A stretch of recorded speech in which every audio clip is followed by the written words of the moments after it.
আগে আপনার শুধুই সংসদ নির্বাচন বা অন্য নির্বাচনের জন্য ভোট হতো এবং সেখানে এক একটা ভোটের বুথে কতজন ভোট দেবে এটা সংখ্যা একটা নির্ধারিত ছিল। আমরা দেখলাম যে এমনিতে তো ভোটারও বেড়ে গেছে, সেজন্য সেখানে ভোটার সংখ্যা একটু বাড়া স্বাভাবিক আর কি। কিন্তু অন্যদিকে এবার যে ভোটটা হচ্ছে সেই ভোটে দুটা ব্যালট থাকছে, একটা হলো সংসদ সদস্য নির্বাচনের ব্যালট আর একটা হলো গণভোটের ব্যালট। যেখানে একটা ব্যালটে ভোট দিতে যথেষ্ট সময় লাগে, সেখানে দুটা ব্যালটে ভোট দেওয়া আরও বেশি সময় লাগে। কিন্তু আমরা দেখলাম যে নির্বাচন কমিশন একটা প্রস্তাব করেছে যে ভোট কেন্দ্রে প্রত্যেকটা বুথে ভোটারের সংখ্যা বেশি হয়ে যাচ্ছে। তো এই বিষয়টা আমরা নির্বাচন কমিশনের আমরা চাই যে সব ভোটার যেন ভোট দিতে পারে, কেউ যেন ভোটের অধিকার থেকে সুযোগ থেকে বঞ্চিত না হয়।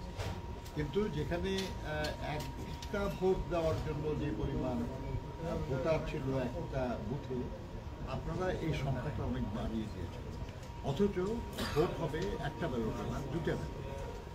এটা কী করে সম্ভব? এটা অনেক লোক দিতে পারেন। ওনারা বলেছেন যে তারা এই নিয়ে নিজেদের মধ্যে আলোচনা করছেন তারা, এবং আগামী রবিবারে সম্ভবত হবে নির্বাচন কমিশনের একটা মিটিং আছে, সেখানে তারা বিষয়টা নিয়ে আলোচনা করবেন তারা যে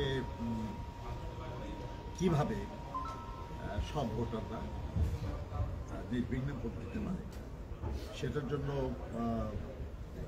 পোলিং সেন্টার, বুথ, ব্যালট, যে ভোট দেওয়ার জন্য যে ব্যালটের সিল দেওয়া হয়, ওটা বুথে একটা জায়গায় সিল দেওয়া হয়। তো ওনারা ওটার সংখ্যা বাড়াতে পারেন কিনা, এইটা বিভিন্ন জিনিস। বা ভোট দেওয়ার সময়, যেমন ধরেন 8টা থেকে 4টে, সেটা 7:30 থেকে 4:30 করা যায় কিনা, বা কোনোভাবে একটু সময় বাড়ায় সবাই ভোট দেওয়ার অধিকার সৃষ্টি করা যায় কিনা, বুথের সংখ্যা বাড়ানো যেতে পারে। এগুলো অনেক কিছু তারা মাথায় আছে, আমরা পরামর্শ করেছি।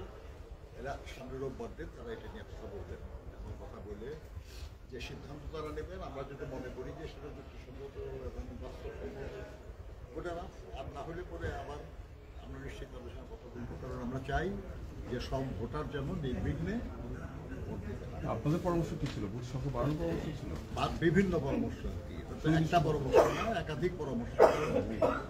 পয়েন্টটা হলো যাতে সবাই ভোট দিতে পারে, কিভাবে পারবে আর কি। যেমন ধরুন সময় বাড়ানোরও তো একটা প্রস্তাব আছে, কারো কারো পোলিং বুথ বাড়ানোর প্রস্তাব আছে, কারো ব্যালট বাক্স বাড়ানোর প্রস্তাব আছে, মার্কিং প্রেস আপনার মানে সংখ্যা বাড়ানো যেতে পারে, যাতে করে তাড়াতাড়ি হয় আর কি। তো এগুলো হলো একটা পয়েন্ট আর কি। দ্বিতীয় যেটা আমরা আপনারা খেয়াল করেছেন যে পত্রপত্রিকা আসছিল যে আমাদের যে ব্যালট পেপার ছাপা হয়, এটা নর্মালি সরকারি প্রিন্টিং প্রেসে ছাপা হয়, হ্যাঁ, তিনটা প্রেসে ছাপা হয়। এবার আমরা আমরা শুনতে পাচ্ছিলাম যে এর বাইরেও কোথাও ছাপানোর চিন্তা ভাবনা আছে। আমরা এটা আলোচনা করেছি যে আমরা কোনো প্রাইভেট কোনো প্রেসে ব্যালট পেপার যেন ছাপানো না হয়। তারা জানিয়েছেন আমাদেরকে যে না, তারা কোনো প্রাইভেট প্রেসে ব্যালট পেপার ছাপানো হবে না। 3 নম্বর আমরা যেটা আলোচনা করেছি, সেটা গতবার আমরা আপনাদেরকে বলেছিলাম যে আমরা আলটিমেটলি নিশ্চয়ই সব নাগরিকের ন্যাশনাল আইডি হবে, ভোটার আইডি হবে, আমরা আশা করি। কিন্তু এত দ্রুত হয়তো সবার হওয়া মুশকিল, সেই জন্য আমরা বলেছিলাম যে শুধুই ন্যাশনাল আইডিকে বা এটাকে ক্রাইটেরিয়া না করে যেন পাসপোর্ট আর কি। কারণ ন্যাশনাল আইডি যেমন সরকারের একটা প্রতিষ্ঠান দেয়, পাসপোর্টও সরকারের আরেকটা প্রতিষ্ঠান দেয়, সেটা কোনো প্রাইভেট অর্গানাইজেশন সরকার। অতএব সেটাকে রিকগনাইজ করা এবং দরকার হলে সেটা ভেরিফিকেশনও করতে পারে নির্বাচন কমিশন। যে যদি মনে করে যে কারো পাসপোর্ট এটা সঠিক কি সঠিক না, ভেরিফিকেশন করতে পারে। কিন্তু পাসপোর্টকে ভোটটা হওয়ার ব্যাপারে এটাকে একটা ভ্যালিড ডকুমেন্ট হিসেবে গ্রহণ করার ব্যাপারে আমাদের তরফ থেকে আমরা বলেছি। তারা বিদেশে প্রবাসী, তো আপনার যারা প্রবাসী বাংলাদেশি যারা, তারাও আমাদের সঙ্গে কিন্তু এই ব্যাপারটা নিয়ে কন্টিনিউয়াসলি যোগাযোগ করতেছে যে তারা ভোটার হতে চায়, কিন্তু তাদের তো আসলে ভোটার হতে পারছে না, ওদের আমাদের তার পাসপোর্টকে যেন বিবেচনায় নেওয়া হয়। আপনি এখানে খেয়াল করতেছেন যে 1,76,000 অলরেডি হয়ে গেছে। সংখ্যা মোটামুটি বেশি মনে হয়, কিন্তু বিদেশে যে পরিমাণ বাংলাদেশি নাগরিক আছে সেই তুলনায় কিন্তু এটা মানে লিটল মোর দ্যান 1%, বুঝছেন না? কাজে আমরা চাচ্ছি আর অনেক অনেক বেশি প্রবাসী বাংলাদেশিরা। তো সেই জন্য আমরা আবার আজকে অনুরোধ করেছি যে পাসপোর্টকে যেন ভোটার আইডি করার ক্ষেত্রে ডকুমেন্ট, ভ্যালিড ডকুমেন্ট হিসেবে বিবেচনা করা হয় এবং প্রয়োজনে তারা এটা যেন ভেরিফিকেশনও করে নেয়। এটাতে আমাদের আপত্তি নাই, কিন্তু ওটাকে রিকগনাইজ করা যে ভ্যালিড ডকুমেন্ট, বেসিক ডকুমেন্ট। এটাকে কি আপনার ভোটার আইডি বিকল্প হিসেবে দেখতে চান? ও আপনাকে এখন তো ন্যাশনাল আইডি দেখে ভোটার আইডিটা করা হচ্ছে, পাসপোর্ট না। কিন্তু আমরা বলছি সবার তো ন্যাশনাল আইডি নাই, কিন্তু বিদেশে যারা গেছে তাদের সবারই কিন্তু পাসপোর্ট আছে, তাই না? তো সেই জন্য এই পোস্টাল ব্যালটের ব্যাপারে যে রেজিস্ট্রেশনটা, সেই রেজিস্ট্রেশনটা পাসপোর্ট দেখেও যেন করা হয়। যদি পাসপোর্ট নিয়ে কোনো দুশ্চিন্তা থাকে তাদের কোনো, সেটা ইচ্ছা করে তারা ভেরিফাই করে নিতে পারে, কিন্তু ওটাকে ভ্যালিড ডকুমেন্ট হিসাবে বিবেচনা করা এবং সেই আলোকে তাদেরকে ভোটার করা। কাজে আমরা প্রবাসী বাংলাদেশিদেরকে ভোটার করার জন্য, নির্বাচনে অংশগ্রহণের সুযোগ দেওয়ার জন্য পাসপোর্টকে ভ্যালিড ডকুমেন্ট হিসেবে বিবেচনা করার জন্য আমরা অনুরোধ জানাই। কিন্তু এটা কি বাস্তব ভিত্তিক কিনা? ভোটার তালিকায় যদি কারো নাম না থাকে, এটা করা এখন তার ভোটার হওয়ারই সুযোগ নেই।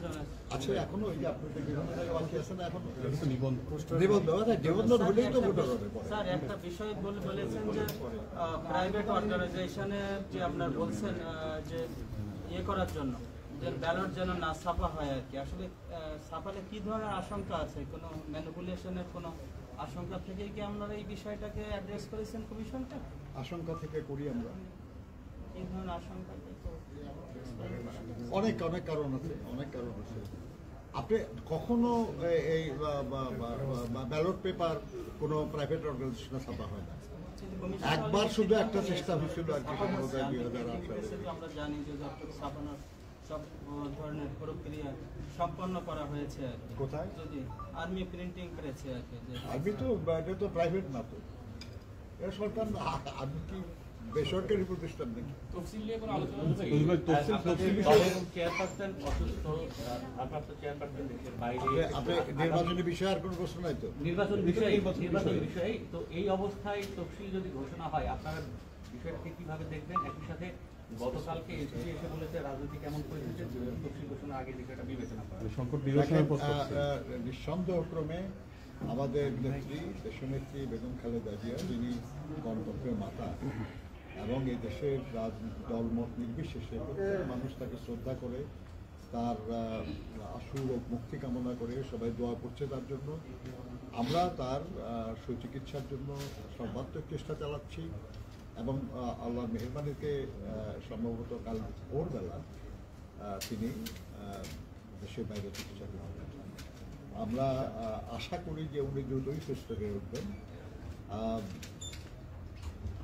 আমাদের এই আকাঙ্ক্ষা তো অনুযায়ী আমরা কিছু আশা করি তো, তাই না, যে এই হবে, তাহলে খুব দ্রুত উনি সুস্থ হবেন।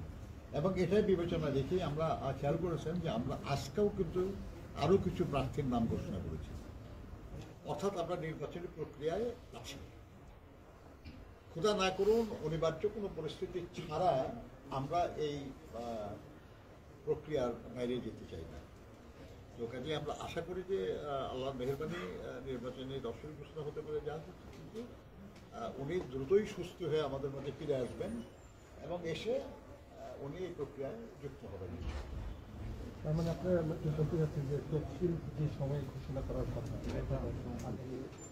ইসির নির্ধারিত সময়, সেটা আপনাদের কোনো অবজারভেশন? আমরা তো বরাবর যত দ্রুত সম্ভব নির্বাচনের দাবি জানিয়ে আসছি,